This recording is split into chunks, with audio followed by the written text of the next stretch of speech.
this lime-tree bower my prison. Well, they are gone, and here must I remain, this lime-tree bower my prison. I have lost beauties and feelings, such as would have been most sweet to my remembrance, even when age had dimmed mine eyes to blindness. They, meanwhile, friends, whom I never more may meet again, on springy heath, along the hill-top edge, wander in gladness, and wind down, perchance, to that still roaring dell of which I told. The roaring dell, o'er-wooded, narrow, deep, and only speckled by the midday sun, where its slim trunk the ash from rock to rock flings arching like a bridge. That branchless ash, unsunn'd and damp, whose few poor yellow leaves ne'er tremble in the gale, yet tremble still, fann'd by the waterfall. And there my friends behold the dark green file of long lank weeds, that all at once, a most fantastic sight, still nod and drip beneath the dripping edge of the blue claystone. Now my friends emerge beneath the wide, wide heaven, and view again the many-steepled tract magnificent of hilly fields and meadows, and the sea, with some fair bark perhaps, whose sails light up the slip of smooth clear blue betwixt two isles of purple shadow. Yes, they wander on in gladness all.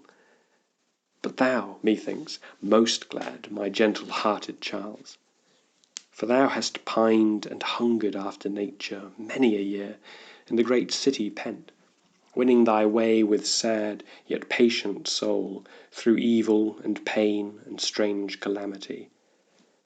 Ah, slowly sink behind the western ridge, thou glorious sun.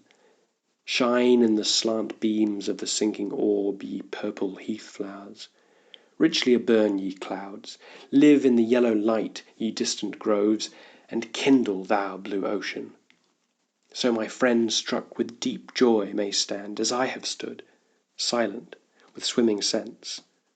Yea, gazing round on the wide landscape, gaze till all doth seem less gross than bodily, and of such hues as veil the Almighty Spirit, when yet he makes spirits perceive his presence.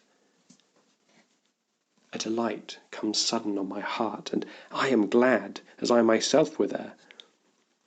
Nor in this bower, this little lime-tree bower, have I not marked much that hath soothed me.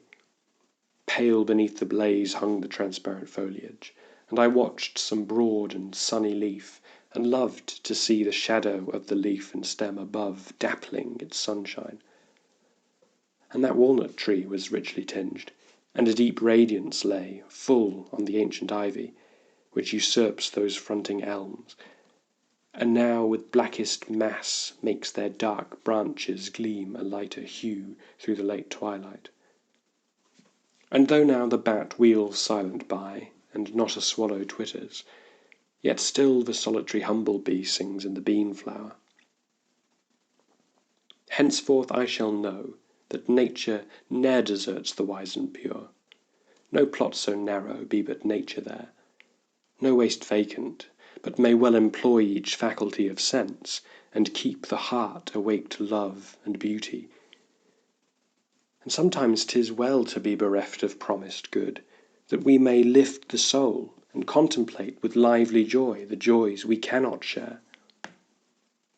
My gentle-hearted Charles, when the last rook beat its straight path along the dusky air homewards, I blessed it, deeming its black wing, now a dim speck, now vanishing in light, had crossed the mighty orb's dilated glory while thou stoodst gazing, or, when all was still, flew creaking o'er thy head, and had a charm for thee, my gentle-hearted Charles, to whom no sound is dissonant which tells of life.